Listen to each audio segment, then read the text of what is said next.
fatigue tes parents. Oui, j'ai bien dit fatigue tes parents. Ta'ab omok obok, ou tes aînés, physiquement, pas moralement bien sûr. Nous, on a tendance à épargner nos aînés et nos parents quand ils atteignent un certain âge. On leur amène la chaise, en voiture, on les met devant le magasin, puis on garde la voiture plus loin. On fait tout, au fait, on leur amène les choses jusqu'à leur lit.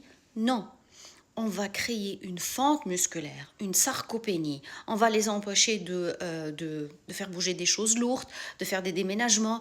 Non, il faut les fatiguer physiquement. Je pèse ce que je dis. Il faut les maintenir une activité. Il faut qu'ils bougent. Il ne faut pas qu'ils se sentent des assistés. Même quand ils sont malades, il faut maintenir un minimum d'activité. Donc oui, fatigue tes parents physiquement. Ta'ab omukubuk physiquement.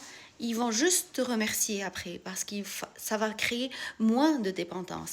Et on est dans une psy que, quelquefois, à un certain âge, si on est assisté, on voudra toujours être assisté. Le monsieur qui était malade une semaine, qui est habitué à avoir son manger, son petit déjeuner, son déjeuner au lit, il va vouloir le demander. Et s'il l'a pas, il va jouer au malade après. Non, levez-vous. Portez du lourd, laissez-les porter du lourd, laissez-les stationner votre voiture, ils vont marcher avec vous devant le magasin. C'est pas la peine de les épargner. Donc c'est un conseil que je vous donne, fatiguez vos parents, physiquement bien sûr, pas moralement. Ça c'est un conseil pour qu'ils maintiennent leur masse osseuse et leur faculté le maximum. Merci, au revoir.